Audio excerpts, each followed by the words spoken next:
Saya tidak melihat sekali lagi KKI itu halu. No. Apa yang dia lakukan benar-benar direncanakan dengan sangat baik, dicitrakan dengan baik, dan dieksekusi dengan baik. Karena apa? Karena jualannya, yaitu apa? Konten. Karena kita bicara untuk hubungannya dengan follower, hubungannya dengan yang kemudian subscribe dan lain sebagainya. Dan ini adalah sebuah industri, ini adalah sebuah bisnis. Pilihannya adalah kamu menjadi pelaku bisnis tersebut atau kamu menjadi korban dari bisnis tersebut, kan gitu ya. Apakah kemudian saya nggak cocok sama KKI misalnya seleranya, apakah kemudian saya menjadikan apa yang ditampilkan KKI jadi jelek? Tidak. Apakah menjadikan itu jadi benar? Tidak juga, gitu. Apakah itu jadi salah? Enggak juga. Tetapi ada konsekuensi dengan cara seperti itu. Dan kalau misalnya KKI dibilang halu gitu, saya termasuk orang yang nggak setuju. Kalau halu itu artinya orang yang secara tidak sadar dia mengatakan A, B, C, D, E sesuka dia. No. KKI secara sadar tahu apa yang dia ucapkan dan dia tahu target apa yang ia inginkan. So, dia nggak halu. Jadi kalau saya ditanya bahwa apakah KKI ini lugu mengingat umurnya yang sudah 25 tahun, saya akan bilang bahwa menilik dari cara dia menjawab bahwa dia mempertimbangkan tentang apa yang terjadi sama dia, bagaimana dia menyikapi haters-hatersnya, bagaimana dia bilang bahwa akan haters-haters ini bagaimana caranya kata-kata ini menjadi sebuah kekuatan buat dia dan dia akan terus berkarya. Saya tidak percaya bahwa KKI adalah seseorang yang lugu. Terlepas dari itu, istilahnya sebaliknya, on the contrary, saya percaya KKI ini adalah orang yang sebetulnya justru pintar. Dan pintar ini, pintar bisa macam-macam ya. Pintar dalam mengelola kata-kata, pintar dalam mengelola emosi, pintar dalam mengelola apa yang ditampilkan ke publik. Buat saya, KKI justru mampu untuk istilahnya tanda petik menghasilkan karya-karya yang kemudian disukai orang. Sekali lagi, terlepas dari saya percaya, terlepas dari suka apa tidak, terlepas dari kamu percaya atau suka atau tidak, itu kan masalah selera. Ya, bukan berarti kemudian KKI yang menghasilkan yang cukup produktif menghasilkan karya-karya ini itu orang yang tidak bisa berpikir secara jangkauannya juga lumayan. Jadi saya melihat bahwa KKI bukan orang yang lugu. Justru dia orang yang cukup cerdas di dalam menghasilkan sesuatu. Buat teman-teman, sadari satu hal bahwa emosi yang ditampilkan, kalau kita bicara selebgram, kita bicara selebriti, dan kita bicara orang-orang yang terbiasa di depan publik atau public figure, termasuk saya, termasuk semua orang yang bicara di depan publik ya,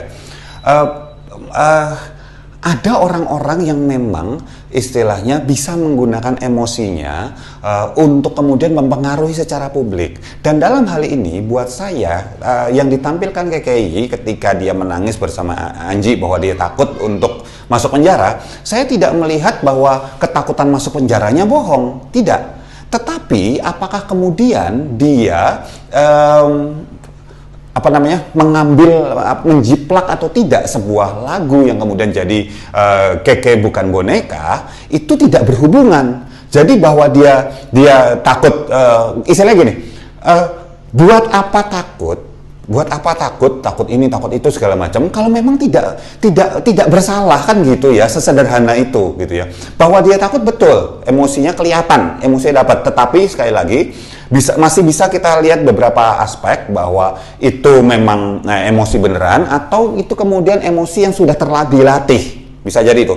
Cuman yang saya garis bawahi di sini adalah kalau misalnya memang tidak ada proses penjiplakan dan lain sebagainya, memang tidak tahu lagunya, sebetulnya nggak perlu takut sih. Itu kayak ditanya apakah kemudian baju yang dia kenakannya dibikin sendiri gitu ya.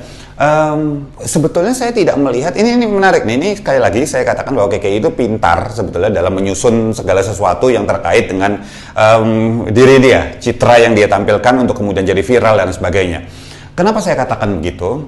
Bisa jadi yang terjadi adalah para penjahitnya tidak salah. Loh, penjahit kan bikinin baju. Tidak ada yang salah dengan itu. Penjahit nyahitin baju. gitu. Tetapi ketika KKI ditanya, kamu bikin sendiri apa enggak? KKI berkata, kata-katanya selalu kalau kita garis bawahi, kita lihat. Kata-katanya adalah bahwa ini saya desain sendiri bareng mama dan lain sebagainya gitu. Loh, juga tidak salah juga. Mendesain itu tidak ada batasnya. Apakah kemudian coretan bentuk segitiga terus kasih bundar-bundar atau bintang-bintang kemudian dikasih kotak di atasnya segala macam, itu kan juga buatan dia jadinya. Jadi apakah ini kemudian bisa membuat baju itu tidak dibuat atau tidak dikerjakan oleh, tidak dibikin sendiri oleh KKI? Enggak juga. Tapi apakah kemudian penjahitnya jadi salah dengan mengklaim bahwa baju itu dia yang jahit, dia yang buat segala macam? Juga tidak salah. Ini tolong diperhatikan, ini adalah polemik yang buat saya digunakan justru untuk membuat naik namanya KKI, tambah naik lagi gitu kan, seru ya, setiap hari ada sensasi. Dari penjahitnya juga naik gitu ya, nggak ada yang dirugikan. Kalau kita bicara profiling dari KKI, profiling secara karakter ya, saya melihat bahwa KKI ini adalah outspoken person, orang yang nyablak lah gitu, paling gampang lah ya, nyablak. Terus kalau berpikir tak gitu aja, terus spontan orangnya. Bukan berarti dia tidak bisa memikirkan beberapa langkah ke depan kayak pemain catur gitu ya, tetapi dia tipikalnya yang spontan, outspoken, nyablak gitu segala macam. Terus apa-apa dipikirin ya udahlah ya, easy going. Nah, jadi nggak nyambung ketika dikatakan bahwa tiap hari kepikiran, tiap hari kemudian jadi trauma dan lain sebagainya gitu. Buat saya jadi ini bertolak belakang. Akhirnya ya trauma masih bisa gitu, seseorang itu yang tadi outspoken kemudian spontan itu trauma masih bisa, tetapi bahwa kemudian dia setiap hari jadi kepikiran banget segala macam, loh kalau memang dia tidak menjiplak kan sebetulnya nggak penting juga untuk ketakutan seperti itu tiap hari. Sesederhana pendapat saya, sesederhana itu sebetulnya. Nah Mas, jadi berarti apakah kayak itu melakukan penjiplakan? Belum tentu. Nah, sekarang kita bicara penjiplakan tadi itu ada aturannya kalau dalam undang-undang. Setahu saya ada 8 bar atau berapa gitu ya. Walaupun itu secara konservatif udah zaman dulu, kalau misalnya ada yang berapa bar harus diulang-ulang terus gitu juga bisa dibilang penjiplakan, tapi secara hukum bisa diakui atau tidak, saya nggak tahu. Dan saya percaya bahwa KKI itu bukan berjalan sendirian.